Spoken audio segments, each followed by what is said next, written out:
Okay, so we're to a point now where we're going to have to start cutting it underneath door jambs and trim and stuff like that. And so you got a couple different options. The first one, kind of the cheaper option, this is called a jam saw. This one's made by Irwin.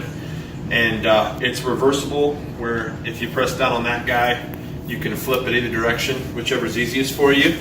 Take yourself a scrap piece of board you don't care about that's been cut up or something like that.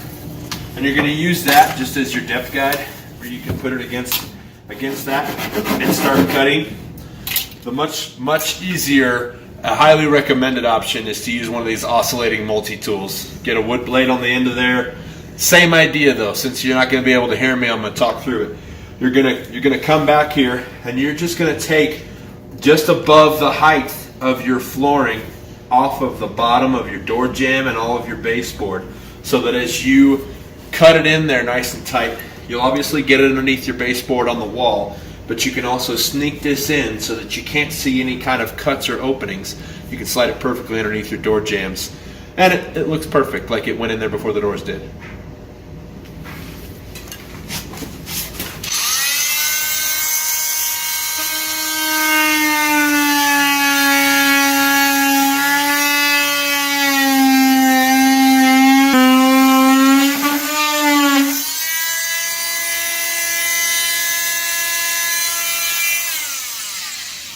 So this is just a small example, but you can see now when I cut my piece around, it slides underneath there, and you can actually hide all of your cuts. So I'm going to do the same thing with the actual jamb itself, and then any other spots where you have door transitions, you can cut it out like that, and it'll make everything look awesome.